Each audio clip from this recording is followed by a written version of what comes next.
And it's good pop. There she goes. What is your name? My name's Alan Wakefield. Yeah. How long have you owned the engine? I've had it for 7 years. It's been in the family, and I bought it off my cousin. Did it run well when you got it, or is it? No, I had to hone the cylinder and move some rings around. I put the best rings up on top so it has compression, and so I got to ring it, but it's got good compression, and so I really got good compression, so I haven't ringed it yet.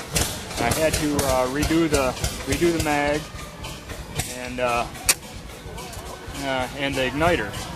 I had that done by Mark Magneto up in Connecticut. He redid it for me, and it runs flawless after that. It took all the seals away once it had good spark. Oh, cool! And 1914 International Harvester Mogul. Great. Six horse. Now, what is this right here? That's the intake valve. It runs off the cam. It's got an intake and an exhaust lobe, and it's just like Briggs and Stratton, engine. Just has just one lobe apiece, and runs the intake valve and the exhaust valve. All runs off the side shaft, and it's got a decompressor here. You slide the decompressor up and helps you bring it to compression to start it. And you go to start it, and then when it starts popping, you just pull that decompressor off, and it goes under compression, and it takes off and runs. And these are your oilers. Turn the oilers on, and this is a lubricator that runs oil to the cylinder for your wrist pin. And these do your main bearings. And on a dry start, you prime it up and make sure your main bearings have oil to them. This ran yesterday, so it's probably got oil in there, but you're supposed to give it a few cranks, make sure it's got oil to the main bearings. And that's clicked once per revolution. It's got little piston pumps. Every one of these has a little piston pump in there, and the thing little piston pumps, and it pumps oil down to the mains and up to the piston. And this also runs off the side shaft. It runs off the side shaft off an eccentric back there with a fuel pump, and the side shaft does it all. Mogul and International Harvester, which came first? International Harvester, and the Mogul is one of the names of their engines. And this particular one, they made stationary engines of the same. It looks the same, only it has a broader base, and it was you can pour concrete and set the thing right on concrete and bolt it down. But this is a mobile engine that came with carriage. And this is your radiator, and it's a thermal siphon, and it comes up here, and well, it's gravity fed up to the head and the cylinder.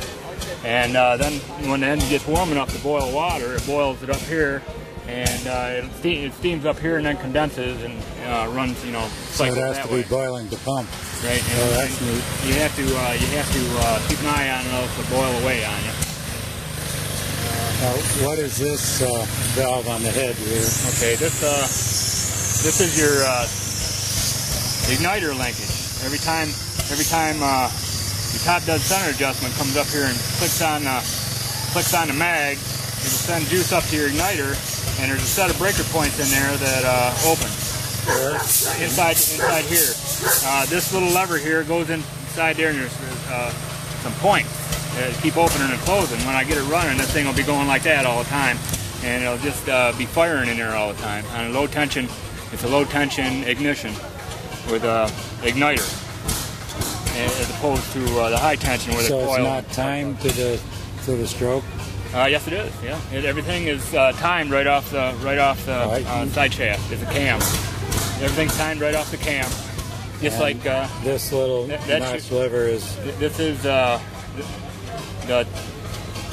spark advance and retard.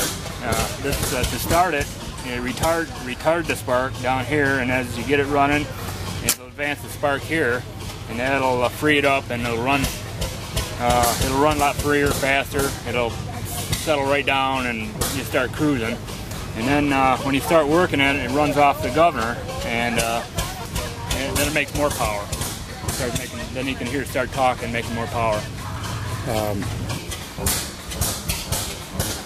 Well, to start the engine, just make sure you have fuel up to the bowl. And open up your main needle. And make sure your spark's retarded. And you got some butterfly valves up here.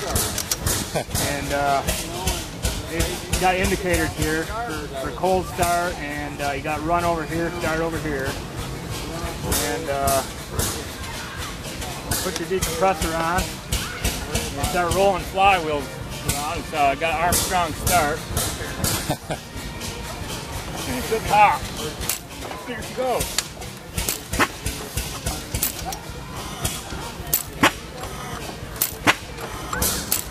It's a real good cold starter.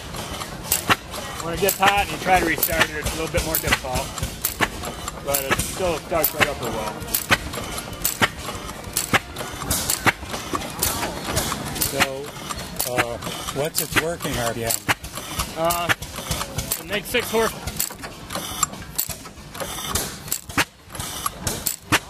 Makes 6 horsepower at 425 RPM. So this is a 6 horsepower motor. And Governor set for 625? 425. And so that's running pretty good here, and then to run pretty good. So you can just free it up, advance the timing, and she'll start running smoother, start making power. And you can see how the top dead center adjustment timing works the magneto, and every time it flicks the lever here, it opens up the points on the igniter, and it gives us a spark, and that's when it fires. And this is a 4-cycle engine as opposed to a hit and miss engine. It's 1914 vintage, and it's got roller rockers and roller cams, and it's kind of new technology. There's old technology, and they just now the thing driven wire. Now right off the exhaust lobe right here. That's the exhaust lobe on the cam, and this is the intake lobe over here. And both real close together, and the time just a little off. That's roller rocker, roller cam, and no push rods or anything like that. And this is your mixer, essentially a carburetor. Like I said, it's made to run off kerosene with a water injector, and starter bowl up here on gasoline. So that's running at 425 now? No, it's just kind of coasting. And it's not working, so it's just kind of coasting along. And this is your governor adjuster right here. And you got spring tension on your governor. Spring tension on your governor. And I have it set now so it's making pretty good power. And if you want to back it off, you just grab this hand wheel and back it off and slow it down so it won't require so much power. I got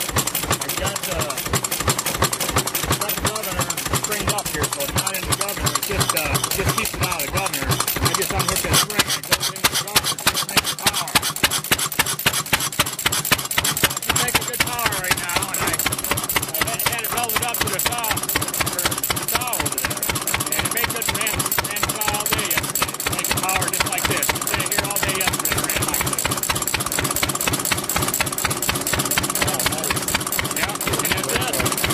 And to shut it down, it's just got to turn fuel off. Turn fuel off, bring on the governor a little bit. Start the timing, another coast down, slow it down. Then when it coasts down far enough, I'll turn the valve back on and let her just push. Very good. Yeah.